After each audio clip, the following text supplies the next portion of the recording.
गौहर, बहुत बहुत शुक्रिया आपका तमाम जानकारी हम तक साझा करने के लिए। और बढ़ते हैं आगे। कॉकरोच जनता पार्टी प्रोटेस्ट को लेकर जारी सियासी और सामाजिक बहस के बीच कांग्रेस सांसद इमरान प्रतापगढ़ी ने अपनी रिएक्शंस दिए हैं। इस मुद्दे पर हमारे संवाददाता ने उनसे खास बातचीत की है, जिसमें उन्होंने प्रदर्शन, सरकार का रवैया और प्रदर्शनकारियों की मांगों पर विस्तार से अपनी बात रखी। आइए देखते हैं ये खास बातचीत।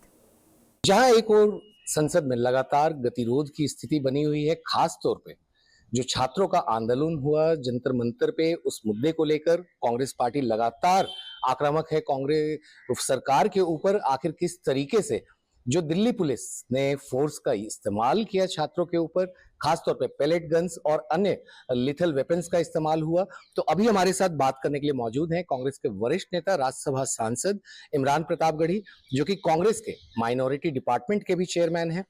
इमरान जी, जिस तरीके से गतिरोध बनी हुई है संसद के अंदर, खास तौर पे जो बर्बरता पुलिस ने की है छात्रों के ऊपर, उस मामले को लेकर इस पे आप क्या कहें? देखिए, इससे शर्मनाक किसी लोकतंत्र के लिए क्या हो सकता है कि स्टूडेंट्स सड़क पर उतरे अपने अधिकारों के लिए, और हफ्तों हफ्तों प्रदर्शन के बाद जब वो एक मार्च करना चाहे पीसफुल, और उसमें उन पर लाठियां बरसाई जाएं, और वो भी संसद के सामने, जब प्रधानमंत्री देश की संसद में मौजूद हों।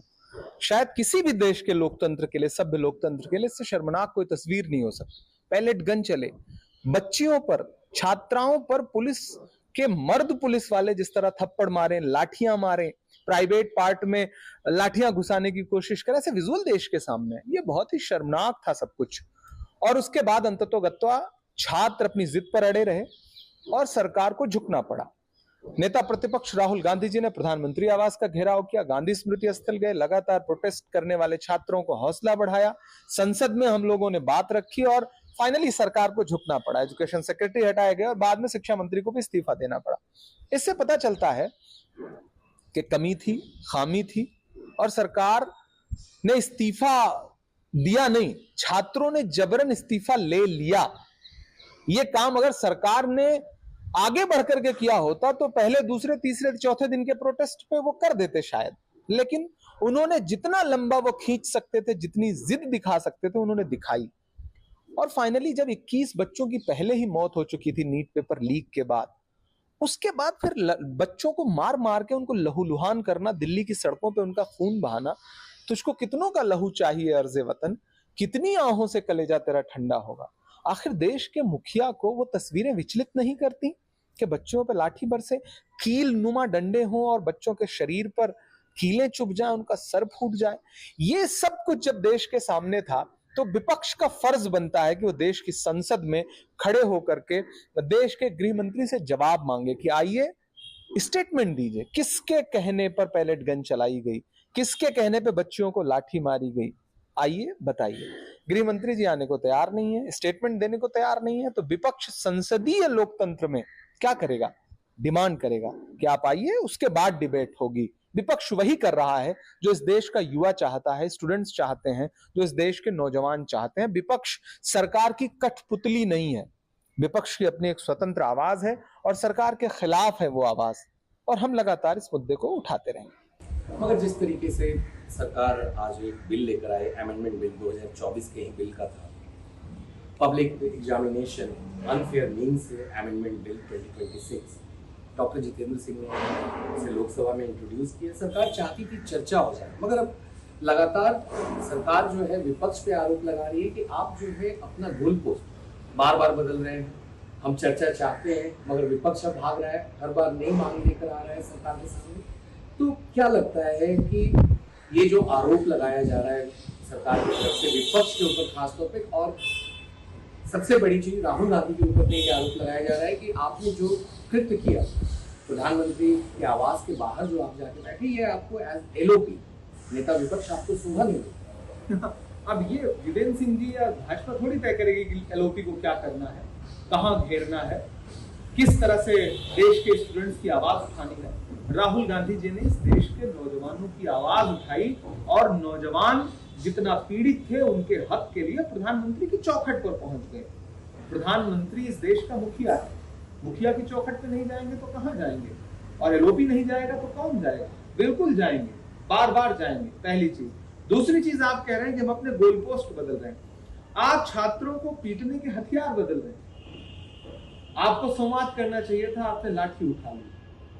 आपको लाठी बरसाने पे माफी मांगनी चाहिए थी, तो विजुअल आ गए, आपने पैलेट गन बरसाई। आपको पैलेट गन लोगों पे बरसाने के लिए हाथ जोड़ के माफी मांगनी चाहिए थी, तो आपने AK-47 उठा ली।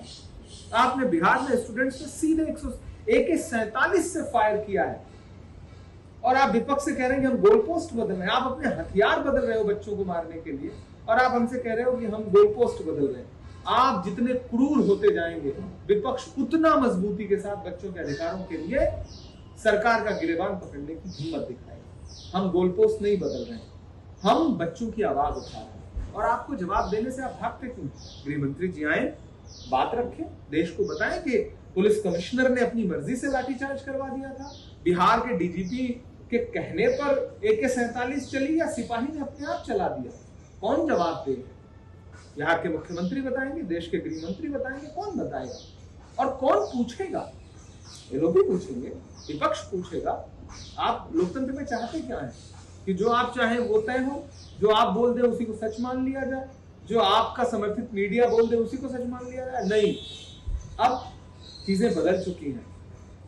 ये व्हाट्सएप यूनिवर्सिटी का जमाना नहीं है, ये इंस्टाग्राम का जमाना है, जहां बच्चे आपसे सवाल पूछ रहे हैं वीडियोस बनाकर, तो आपको जवाब देना पड़ेगा। नेता प्रतिपक्ष सवाल पूछ रहे हैं, आपको जवाब देना पड़ेगा। अब जिस तरीके से प्रधानमंत्री मोदी ने ये भी कहा कि हम नए टास्क फोर्स का गठन कर रहे हैं, नंदन नीलेकनी को, जो कि आधार के जनक माने जाते हैं भारत में, जिन्होंने UPI पेमेंट्स को सामने लाया, उनको उस कमेटी का हेड बनाया जा रहा है।